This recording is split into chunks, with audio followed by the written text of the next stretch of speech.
Bismillahirrahmanirrahim. Assalamualaikum warahmatullahi wabarakatuh. Alhamdulillah, wassalatu wassalamu ala rasulillah Sayyidina Muhammadin wa ala alihi wa sahbihi ajma'in, amma ba'd.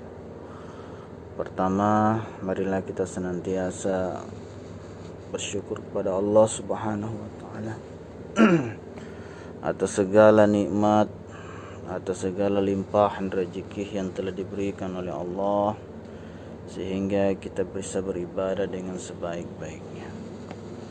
Salawat dan salam kita kirimkan kepada Rasulullah Muhammad sallallahu alaihi wasallam, kepada keluarganya, sahabatnya, dan kepada kita sebagai pengikutnya. Saudara-saudaraku yang dimuliakan oleh Allah subhanahu wa ta'ala, kita akan berlanjut berkaitan tentang sejarah Al-Quran. Pembahasan kemarin berkaitan tentang penulisan Al-Quran pada masa Rasulullah Muhammad SAW. Dan tema pada kesempatan ini berkaitan tentang penyusunan Al-Quran di masa Abu Bakar radhiyallahu anhu. Saudara-saudaraku yang dimuliakan oleh Allah subhanahu wa ta'ala, penyusunan Al-Quran atau dalam istilah Arabnya adalah Jam'ul Quran, maksudnya adalah mengumpulkan teks tulisan ayat-ayat Al-Quran menjadi satu mushaf yang urutan ayat dan urutan suratnya disesuaikan dengan aslinya yang ada di Lauhil Mahfuz. Jadi proses pengumpulannya tidak terjadi di masa kenabian, melainkan terjadi setelah Nabi Shallallahu Alaihi Wasallam wafat, yaitu di masa pemerintahan Abu Bakar As-Siddiq dan Utsman bin Affan radhiyallahu anhu. Jadi saudara-saudaraku yang dimuliakan oleh Allah subhanahu wa ta'ala, kalau ditanya kenapa di masa setelah wafatnya Nabi sallallahu alaihi wasallam harus dilakukan pengumpulan Al-Quran, jawabnya karena penulisan Al-Quran di masa kenabian itu meski sudah dilakukan, namun belum lagi disusun sebagaimana urutan surat dan ayat yang kita kenal di dalam mushaf sekarang. Nah, para sahabat penulis wahyu, baik yang resmi diangkat oleh Nabi Muhammad SAW ataupun yang menuliskannya sesuai inisiatif masing-masing, mereka mencatat semua wahyu yang turun berdasarkan urutan.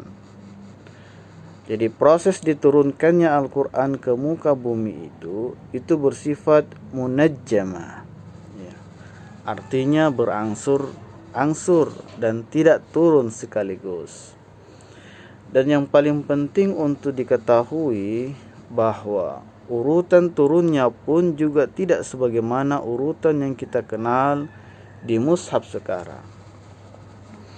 Sahabat-sahabatku yang dimuliakan oleh Allah subhanahu wa ta'ala, para ulama mengenal dua istilah yang berlawanan, yaitu tartib nuzuli, yaitu urutan turun, dan tartib mushafi, yaitu urutan dalam mushaf. Di mushaf itu, surah yang pertama adalah Al-Fatihah yang sebanyak 7 ayat. Sedangkan dalam sejarah kita tahu bahwa ayat yang turun pertama kali ketika Nabi Muhammad sallallahu alaihi wasallam sedang berada di dalam Gua Hira justru bukan Al-Fatihah, melainkan Iqra atau surah Al-Alaq yang sebanyak 5 ayat saja.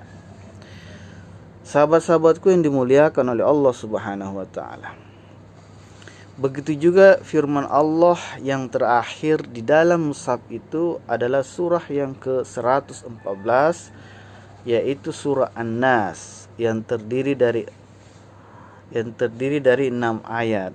Namun dalam sejarah, ayat yang terakhir turun pastinya bukan surah itu. Maka proses jam'ul Quran ini pada dasarnya adalah bagaimana menyusun mushaf itu sendiri agar urutan ayat dan surahnya sesuai dengan Al-Quran yang aslinya. Nah, tentu saja acuannya tetap bersumber dan menggunakan petunjuk dari wahyu atau dari Jibril alaihissalam. Saudara-saudaraku yang dimuliakan oleh Allah Subhanahu wa taala. Sepeninggal Nabi Muhammad SAW di masa Abu Bakar, muncul kemudian usulan dari Umar bin Khattab untuk mengumpulkan ayat-ayat yang berserakan itu dalam satu ikatan atau bundelan. Nah, usulan itu dikemukakan Umar bin Khattab itu kepada Abu Bakar bukan tanpa alasan. Nah, alasannya jelas, yaitu untuk memelihara Al-Quran agar tidak lenyap. Meski saat itu semua orang rata-rata menghafal Al-Quran, namun mengantisipasi apabila nanti di kemudian hari datang generasi yang jauh dari Al-Quran, mereka masih punya dokumen asli yang baku. Hadirin dan hadirat yang dimuliakan oleh Allah Subhanahu wa taala.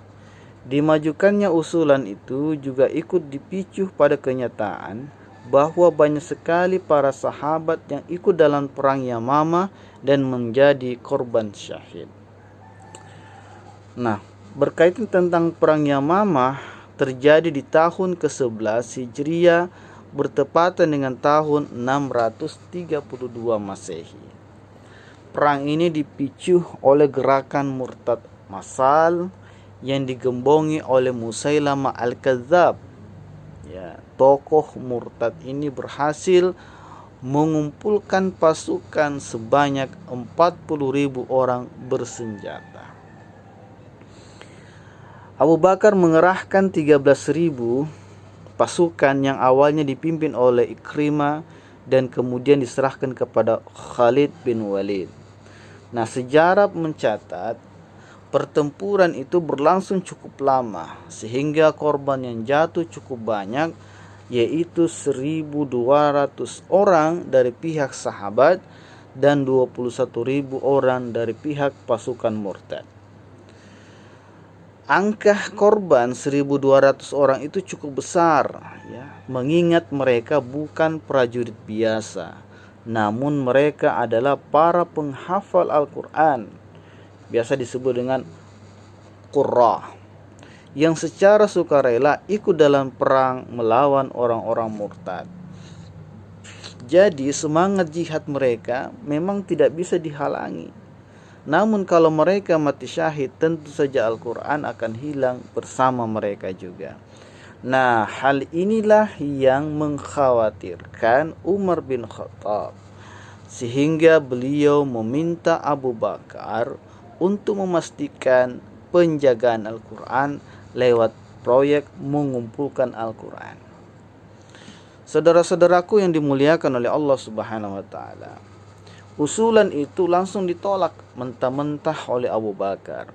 Alasannya apa? Karena alasannya sangat masuk akal, yaitu bahwa Nabi Shallallahu Alaihi Wasallam tidak pernah memerintahkan, juga tidak pernah mencontohkan, bahkan juga sama sekali tidak pernah mengisyaratkan. Nah, pengumpulan Al-Quran dimaksud sebenarnya bukan mengarang Al-Quran, sebab Al-Quran sudah dihafal oleh beribu orang sahabat semenjak masih bersama Nabi Muhammad SAW. Juga bukan bagaimana menuliskan Al-Quran, sebab Al-Quran pun sudah ditulis di masa kenabian. Bahkan dalam sejarah ada 43 orang penulis wahyu yang selalu menuliskan setiap wahyu yang turun. Lalu apa spesifikasi dan detail dari proyek pengumpulan Al-Quran di masa Abu Bakar ini? Jadi singkatnya begini.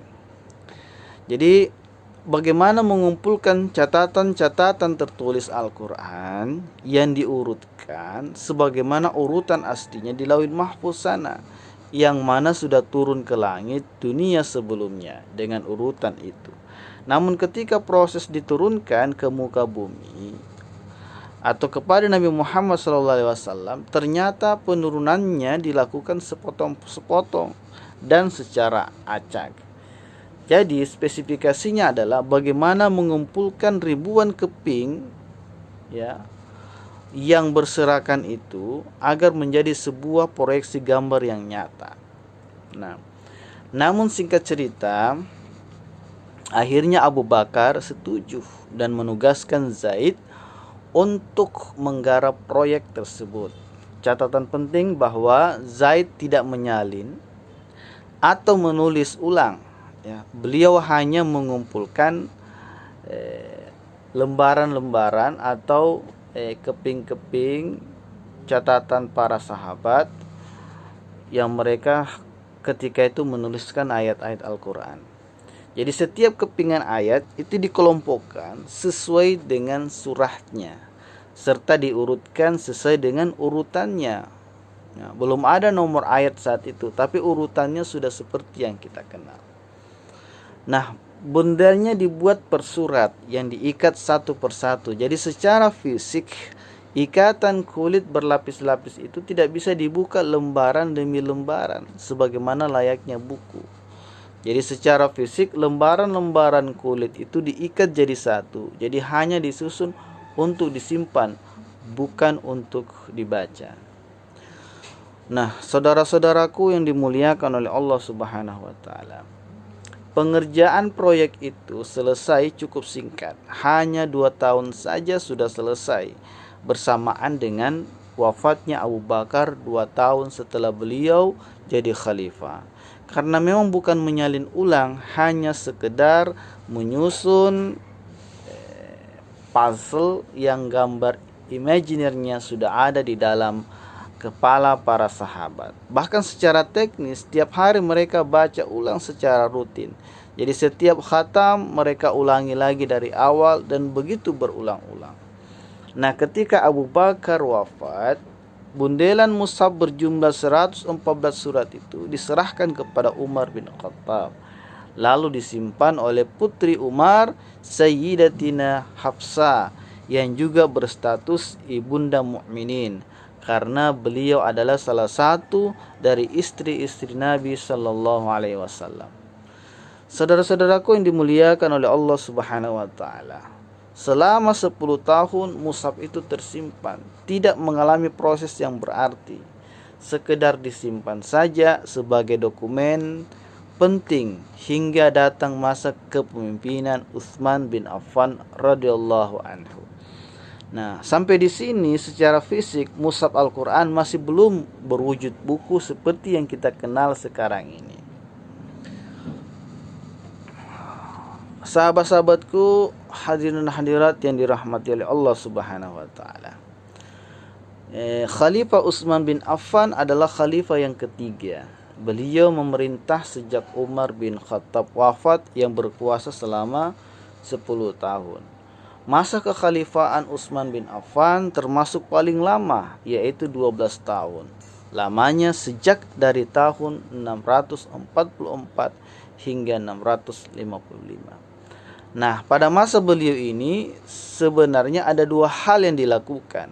Yang pertama, terkait dengan penggunaan huruf teks Al-Quran yang distandarisasi, lalu dikenal dengan istilah Ras Utsmani.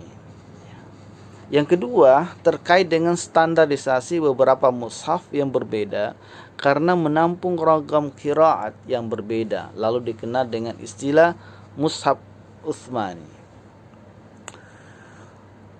Kedua hal itu awalnya dipicu sesuatu yang sebenarnya agak kebetulan saja, namun memang merupakan hal yang pasti terjadi. Awalnya dimulai dari perseteruan 2 kubu umat Islam, yaitu ketika terjadi pembebasan wilayah baru dan penyebaran Islam ke Armenia dan Azerbaijan. Pasukan muslimin kala itu dikerahkan dari banyak tempat, diantaranya dari Kufa dan Damaskus. Kedua dua pasukan bertemu, muncul sedikit masalah perbedaan qiraat dari kedua pasukan. Rupanya penyebabnya karena guru qiraat mereka berbeda. Pasukan dari Kufah kebanyakan berguru kepada Abdullah bin Mas'ud, salah satu sahabat Nabi Shallallahu Alaihi Wasallam yang senior dan amat mendalam ilmu qiraatnya. Sedangkan pasukan dari Damaskus umumnya merupakan murid dari Ubay bin Ka'ab, salah satu seorang sahabat Nabi Shallallahu Alaihi Wasallam juga yang mana beliau dikenal sebagai penulis wahyu. Sayangnya, kedua pasukan belum sempat mengetahui adanya perbedaan qiraat Al-Quran, sehingga mengira ketika ada bacaan Al-Quran yang berbeda dan asing di telinga mereka, sangat mudah sekali mereka menyalahkan. Meski penyebabnya nampak sederhana, namun masalah kecil di tangan mereka yang tidak lengkap ilmunya bisa saja menjadi masalah besar.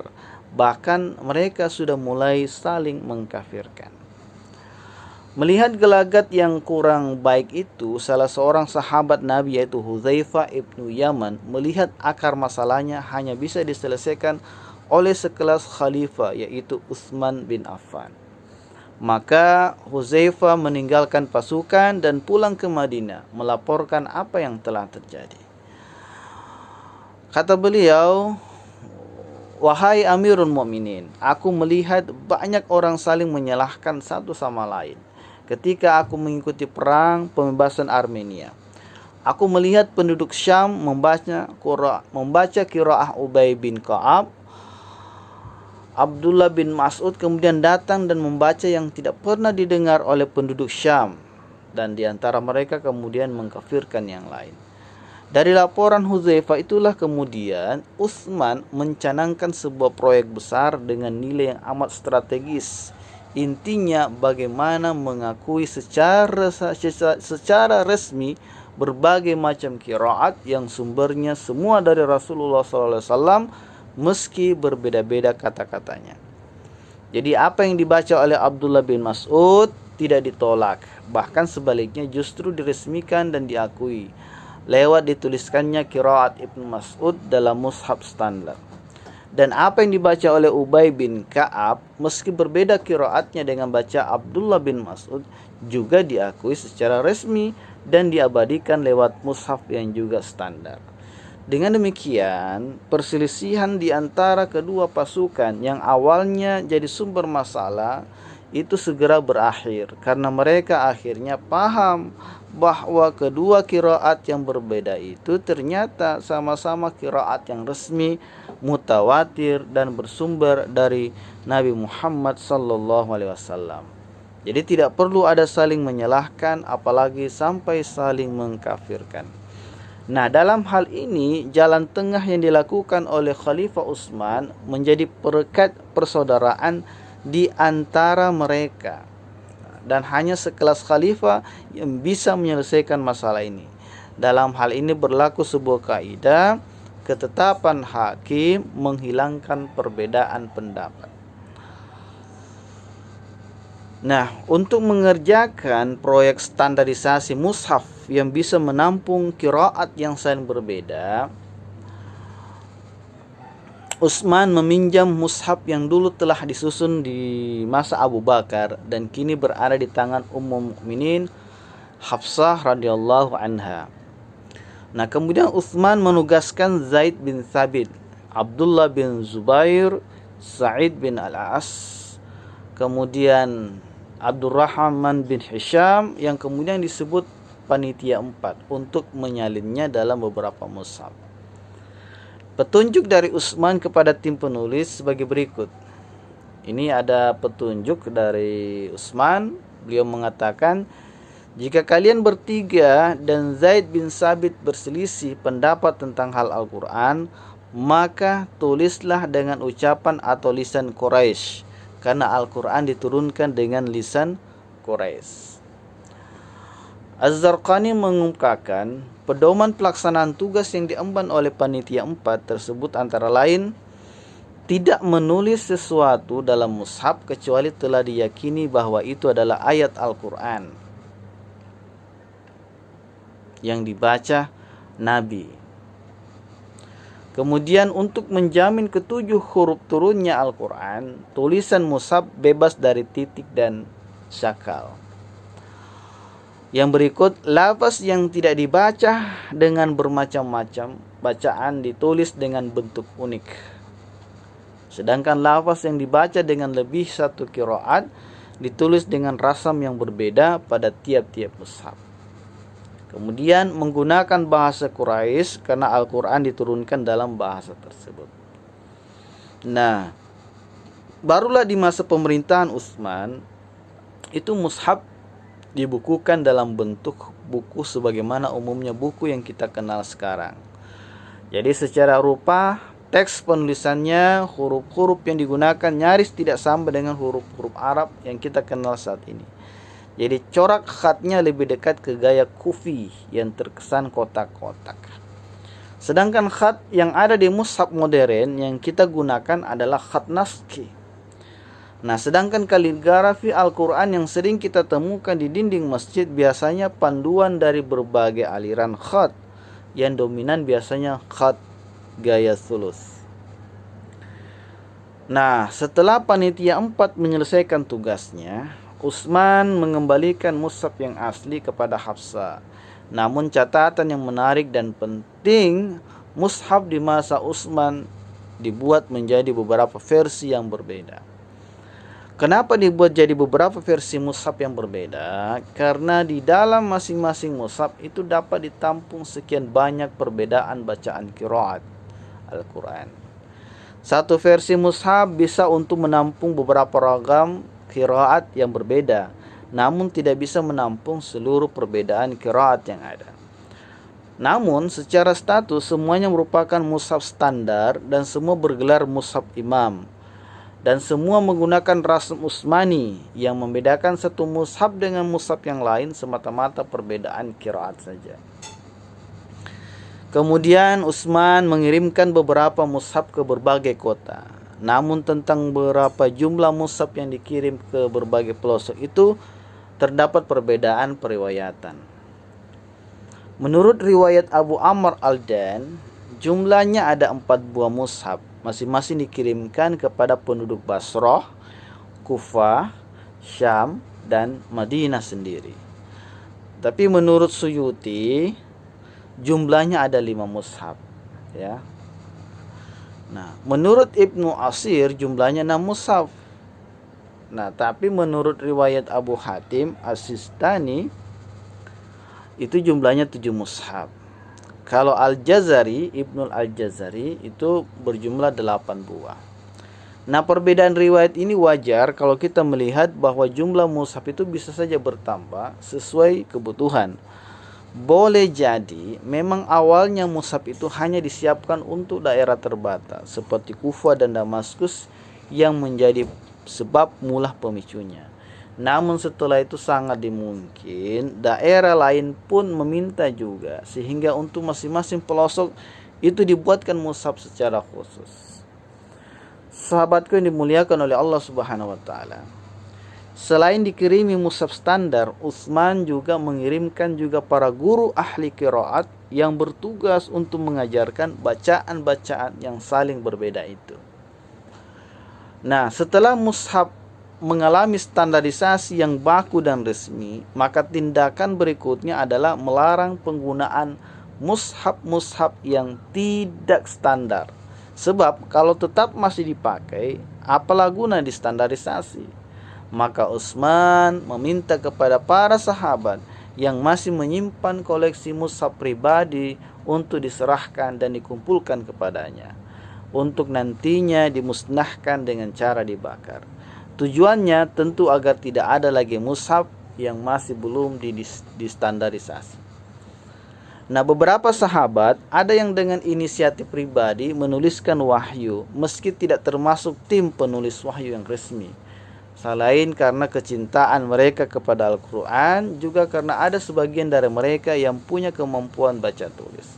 Salah satu contoh adalah Ibnu Mas'ud radhiyallahu anhu. Beliau punya catatan wahyu yang cukup lengkap yang dituliskannya sendiri untuk koleksi pribadi. Meskipun dari daftar para penulis wahyu Nabi Muhammad SAW yang resmi Sebenarnya nama Abdullah bin Mas'ud tidak termasuk salah satunya. Lalu yang jadi pertanyaan menggelitik, kenapa mushaf yang tidak standar itu harus dimusnahkan? Apa urgensinya? Atau seberbahaya apa sehingga harus dimusnahkan?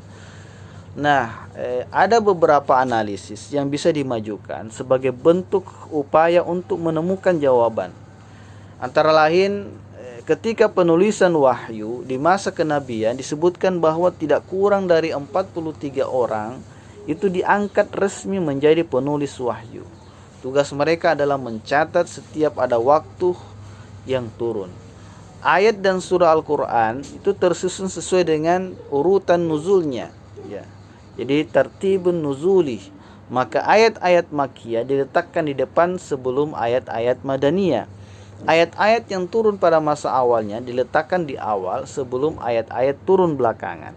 Nah, dengan demikian catatan-catatan mereka itu meski bisa disebut sebagai mushaf juga, namun tata letak ayat dan urutan surahnya dipastikan belum sesuai dengan apa yang telah dikerjakan oleh Zaid bin Thabit di masa Abu Bakar As-Siddiq. Padahal mushaf yang utuh dan baku sudah ditetapkan, bahkan kemudian disempurnakan lagi standar penulisannya. Maka semua catatan tangan para sahabat yang dulu ditulis di masa kenabian sudah tidak lagi berlaku dan harus dimusnahkan. Sebab kesemuanya bisa dipastikan belum diurutkan berdasarkan mushaf yang standar. Nah, selain itu, salah satu kelemahan catatan pribadi para sahabat adalah belum dijamin kelengkapannya. Nah, kelengkapan itu baru didapat ketika di masa Abu Bakar dilaksanakan proyek Jam'ul Quran oleh Zaid bin Thabit. Sedangkan catatan sahabat itu seringkali belum dikoreksi secara mendalam. Sebagai contoh kecil adalah catatan Ibnu Mas'ud radhiyallahu anhu. Ternyata segitu diselidiki lebih jauh, dalam catatan beliau itu hanya terdapat 7 juz, yaitu juz Al-Baqarah, juz Al-Imran, juz An-Nisa, juz Al-Maidah, juz Al-An'am, juz Al-A'raf dan juz Al-Anfal. Nah, jumlah surahnya pun belum 114 surah, masih 111 surah saja. Itu artinya ada 4 surah yang dibuang, yaitu Al-Fatihah, As-Saba, Al-Alaq. Ketiga surah tersebut ditulis dalam surah Al-Baqarah. Kemudian ada catatan tanzil di tepi mushaf yang menjelaskan situasi dan kondisi serta latar belakang ayat-ayat Al-Quran diturunkan dan takwil yang berguna untuk menghilangkan ketidakjelasan. Hal tersebut sebenarnya sangat berguna untuk menggali maksud dan makna ayat-ayat Al-Quran diturunkan dan menyingkap makna-makna ayat yang masih samar dan memberikan penjelasan universal dan komprehensif atas kasus-kasus khusus ayat-ayat Al-Quran untuk bisa memahaminya. Nah, kemudian dalam mushaf yang ditulis oleh para sahabat itu umumnya belum disesuaikan untuk menampung ragam perbedaan qiraat yang sedemikian banyak. Masing-masing sahabat menuliskan catatannya hanya sesuai dengan apa yang mereka terima dari Rasulullah SAW. Dan hal itu pada gilirannya bisa menimbulkan konflik, sebagaimana kisah Umar bin Khattab yang sempat ingin membunuh Hisam bin Hakim karena beda qiraatnya. Nah, dan yang paling utama dari semua itu adalah rata-rata catatan wahyu yang dituliskan oleh para sahabat di masa kenabian itu masih belum ada standarisasinya, sehingga corak penulisannya jadi beragam dan pastinya nanti akan membingungkan generasi berikutnya. Maka di masa Utsman semua hal yang menjadi kekurangan di atas diperbaiki, disempurnakan dan distandarisasi dengan baik. Oleh karena itu wajar apabila setelah standarisasi catatan-catatan lama sudah tidak lagi diperlukan dan kebijakan untuk membakar semua catatan itu justru demi kebaikan bersama.